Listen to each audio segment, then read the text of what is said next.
துவரம்பருப்பு பொடி எப்படி செய்கிறதுன்னு பார்க்கலாம் வாங்க. 100 கிராம் துவரம்பருப்பு எடுத்துருக்குறேன். 50 கிராம் கடலை எடுத்துருக்குறேன். 1 ஸ்பூனு ஜீரகம், 5 வரமிளகாய், 7 பல்லு பூண்டு.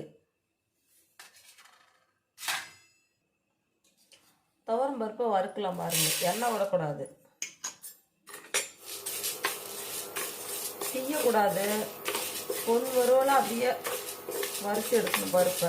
எண்ணெய் விட்டால் எல்லாம் பிடிச்சிக்கும் மிக்சி கப்பில்.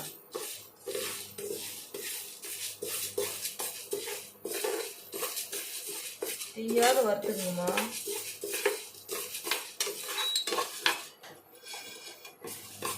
பாருங்கம்மா, வறுத்து வச்சு இந்த அளவு வறுத்து எடுத்துக்கோங்க. கடலையை போட்டு வறுத்துக்குங்க. கொஞ்சம் லேசாக வறுத்துக்கிட்ட போதும், ஒரு நேரமாக.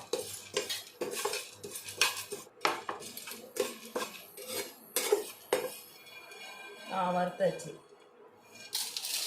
கடலையை வறுத்தாச்சு. ஜீரகம் போடலாம்,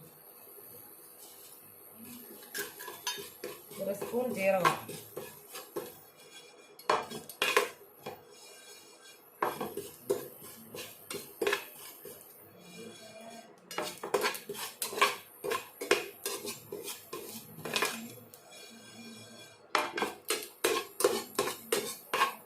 சீரகம் லேசாக பொரிஞ்சா போதுமா. மிளகாய் எடுத்துக்கலாம், வரமிளகாய் 5 மிளகாய்.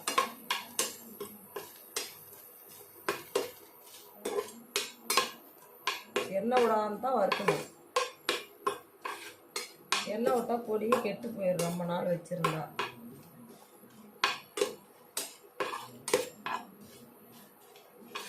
அதுலேயும் பூண்டும் போட்டுக்கலாமா. கொஞ்சம் வாசம் வர வரைக்கும் வதக்குங்க. பூண்டை போடும். ஒரு 7 பல்லு பூண்டு போட்டிருக்கிறேன்.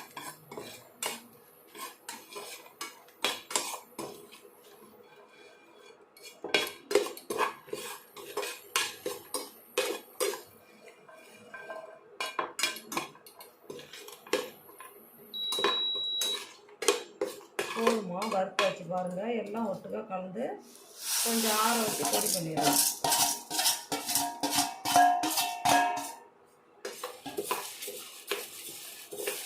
ஆறுனாக்கா பொடி நல்லா திரிஞ்சு வரும், இல்லைன்னா திரியாக போயிடும். ஆட்டுமா பாருமா, ஆறி போச்சு.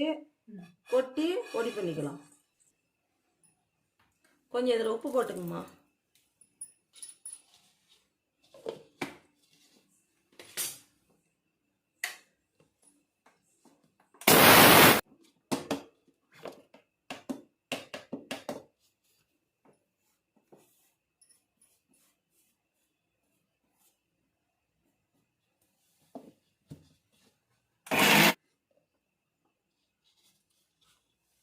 வச்சு கொஞ்சம் அப்படியே பொடி கொஞ்சம் மையாமல் இருக்கணும். கொஞ்சம் உடஞ்ச மாதிரி இருந்தால் தான் சாப்பாட்டில் போட்டு சாப்பிட்றதுக்கு நல்லாயிருக்கும்.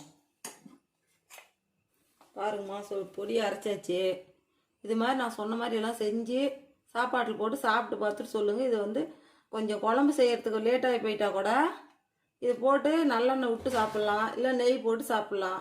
சாப்பிட்டு பார்த்துட்டு எப்படி இருக்குதுன்னு செஞ்சு சாப்பிட்டு பார்த்துட்டு சொல்லுங்கள்.